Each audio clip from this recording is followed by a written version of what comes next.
नमस्कार दोस्तों ये हमारी टू व्हीलर सीरीज़ का पहला वीडियो है। आने वाले दिनों में टू व्हीलर लोन पे और भी बहुत सारे वीडियोस आएंगे। और अगर आप भी टू व्हीलर लोन लेने की सोच रहे हैं तो आप इस वीडियो को एंड तक देखें ताकि आप भी टू व्हीलर लोन का पूरा प्रोसेस समझ पाएँ।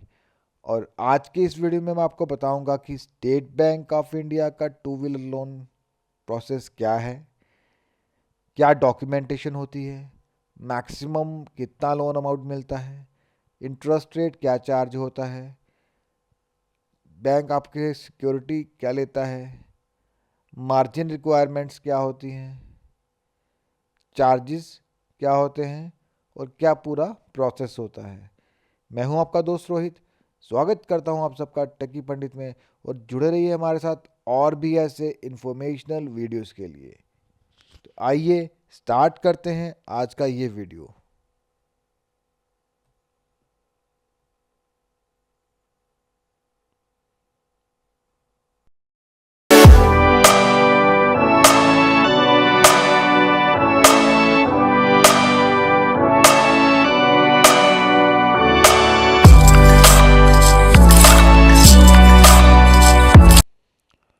दोस्तों, ऑटो लोन्स चाहे वो पर्सनल कार्स हों या कमर्शियल व्हीकल्स हों, उनके ऊपर हमारे काफ़ी वीडियोस बन चुके हैं, जैसा कि आप अभी स्क्रीन पे भी देख पा रहे हैं। इनका लिंक आपको डिस्क्रिप्शन बॉक्स में मिल जाएगा या ऊपर आई बटन में मिल जाएगा। आज हम बात कर रहे हैं एसबीआई टू व्हीलर लोन के बारे में। तो दोस्तों, इस लोन स्कीम का पर्पस क्या होता है? तो कोई भी टू व्हीलर, मोटरसाइकिल, मोपेड या किसी भी तरह का स्कूटी, किसी भी तरह का अगर आप टू व्हीलर लेना चाहते हैं तो आप इस स्कीम के अंडर ले सकते हैं। एलिजिबिलिटी क्राइटेरिया क्या रहेगा इस लोन स्कीम का? तो एज क्राइटेरिया सबसे पहले है मिनिमम 21 ईयर्स एज और मैक्सिमम 65 ईयर्स। और इनकम क्राइटेरिया जो है, मिनिमम इनकम जो है 12,500, ये नेट मंथली इनकम है डिडक्शंस के बाद। और मिनिमम जो नेट एनुअल इनकम है वो है 1.5 लाख रुपया। तो आप किसी भी प्रोफेशन में हो, कम से कम आपकी मंथली जो नेट इनकम है वो 12,500, एनुअल 1.5 लाख। ये नेट इनकम है सारी डिडक्शंस को निकालने के बाद।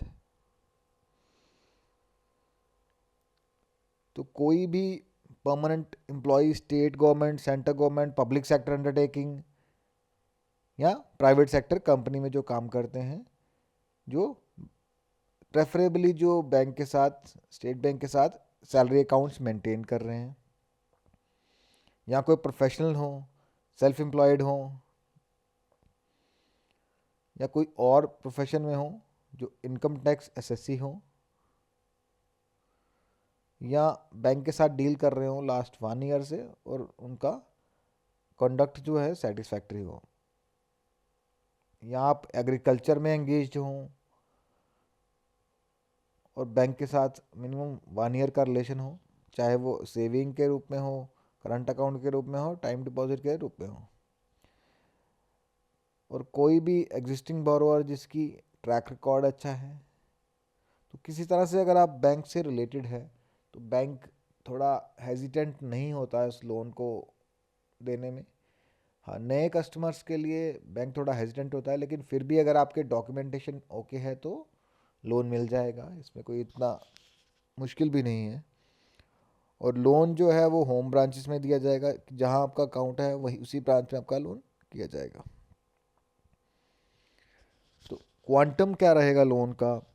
मिनिमम कम से कम आपको 30,000 रुपये मिलेंगे इस स्कीम के अंडर, और मैक्सिमम 2.5 लाख रुपये। तो 2.5 लाख रुपये तक की अगर आपकी टू व्हीलर बाइक है तो ही आप इस स्कीम में ले पाएंगे। और अगर आपके जो टू व्हीलर है वो 2.5 लाख से ऊपर है तो एसबीआई की एक और स्कीम है, सुपर बाइक स्कीम। तो नेक्स्ट वीडियो हमारा इसी पर आएगा। तो सुपर बाइक स्कीम में हम ले सकते हैं अगर हमें 2.5 लाख से ज़्यादा की रिक्वायरमेंट है। तो सैलरीड के लिए, जो सैलरीड है उनको कितना मैक्सिमम लोन दिया जाएगा? तो जो लोग सैलरीड है उनको 6 टाइम नेट मंथली इनकम, उनकी जितनी भी सैलरी होगी उसका 6 गुना दिया जाएगा, वो भी नेट सैलरी। डिडक्शंस अगर आपके ऑलरेडी कुछ लोन चल रहे हैं वो निकाल के, या कुछ और डिडक्शंस हैं जो मंथली डिडक्शंस होनी है, उन सबको माइनस करने के बाद 6 से मल्टीप्लाई कर लीजिए, तो उतना ही आपको मैक्सिमम लोन मिलेगा। और सैलरीड के अलावा किसी और प्रोफेशन में है, किसी भी प्रोफेशन में आप, चाहे आप बिजनेस करते हैं, सेल्फ एम्प्लॉयड हैं, या कुछ किसी और प्रोफेशन में हैं, तो आपको मिलेगा 50% of net annual income as per income tax return. जितना भी आपका नेट एनुअल इनकम होगा, साल की जितनी आपकी नेट इनकम होगी, नेट इनकम आपकी जो डिडक्शंस ऑलरेडी हो रही हैं उनको निकालने के बाद होता है, इनकम टैक्स वगैरह, या किसी लोन में अगर आप दे रहे हैं ऑलरेडी पैसा, वो सब माइनस करने के बाद जितना आपका नेट बचेगा उसका 50% ही आपको लोन मिलेगा। डॉक्यूमेंटेशन क्या क्या होगी?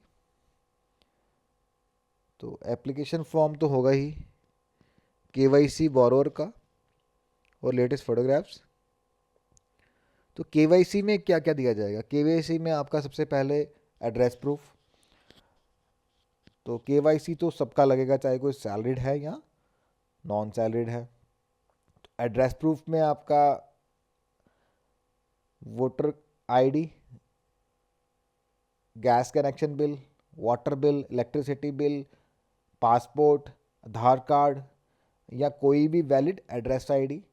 उसके बाद आपका आईडी प्रूफ, आईडी प्रूफ में आपका पैन कार्ड, ड्राइविंग लाइसेंस, या कोई भी फोटो आईडी। लेकिन पैन कार्ड जो है वो इस लोन के लिए, टू व्हीलर लोन के लिए या किसी भी लोन के लिए मैंडेटरी होता है, क्योंकि पैन कार्ड से ही आपका सिबिल स्कोर निकलेगा, और सिबिल स्कोर निकाले बिना बैंक्स लोन देते नहीं हैं। इसलिए पैन कार्ड एक तरह से मैंडेटरी होता है किसी भी लोन को लेने के लिए। तो केवाईसी के बाद आपको देनी होगी इनवॉइस।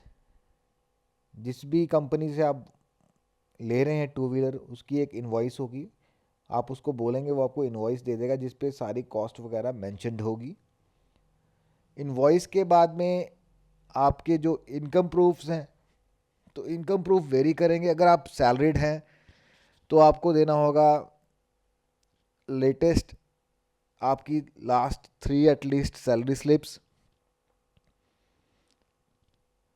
उसके अलावा अगर आप सेम बैंक के हैं ठीक है, अगर आप दूसरे बैंक से आते हैं तो आपको लास्ट 6 मंथ की बैंक स्टेटमेंट देनी होगी।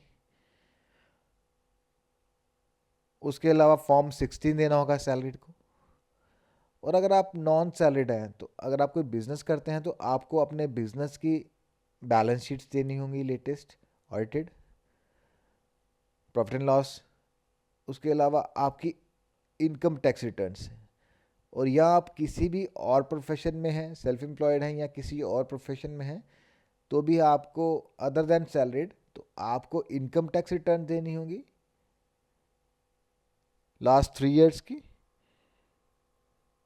तो जिससे, क्योंकि आपका जो इनकम प्रूफ होगा वो आपकी इनकम टैक्स रिटर्न ही होगी। उसके अलावा वो सेम रहेगा, अगर आप दूसरे बैंक से आ रहे हैं तो आपको लास्ट 6 मंथ्स की बैंक स्टेटमेंट देनी होगी। तो इंटरेस्ट रेट क्या चार्ज होगा? इंटरेस्ट रेट जो है टू व्हीलर लोन में as compared to car loan और कमर्शियल व्हीकल लोन ज़्यादा है, अराउंड 16%, 16.505% पर एनम। तो इंटरेस्ट रेट्स जो हैं ये चेंज होते रहते हैं, ये कभी भी सेम नहीं रहते। तो अभी के जो प्रेजेंट रेट्स हैं आप स्क्रीन पे देख पा रहे हैं, लेकिन आप जब भी लोन लेने जाएं तब भी आप लेटेस्ट रेट्स जो हैं बैंक की वेबसाइट पे जाके चेक कर लें, या ऑफलाइन बैंक में जाके कंफर्म करवा सकते हैं। तो rates are subject to change. तो प्रेजेंट रेट्स हैं 16.05%, और ये हाई हैं as compared to car loans. Even कि कमर्शियल व्हीकल लोन्स भी, उनका भी रेट्स थोड़े इससे कम होते हैं। टू व्हीलर्स के मोस्टली सभी बैंक्स की थोड़े रेट्स जो हैं ज़्यादा होते हैं as compared to four wheeler. तो इस स्कीम में जो रीपेमेंट पीरियड रखा गया है मैक्सिमम 3 इयर्स है। SBI two wheeler light loan scheme में मैक्सिमम पीरियड जो है रीपेमेंट का 3 इयर्स, यानी कि 36 EMIs। और लोन सिक्योरिटी के लिए बैंक क्या करेगा, आपका जो व्हीकल होगा, टू व्हीलर होगा, उसका हाइपोथिकेशन होगा।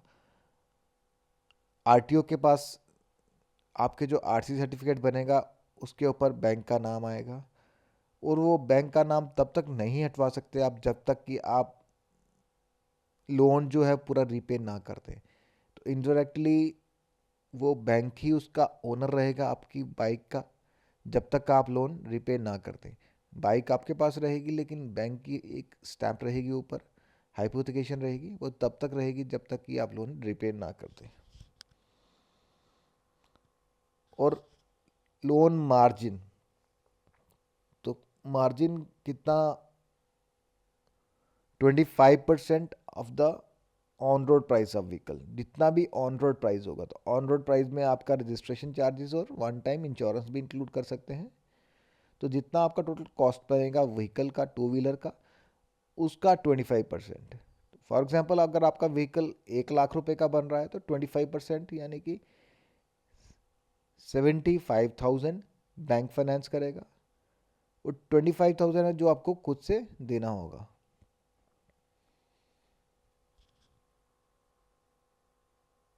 और लास्ट में है चार्जेस।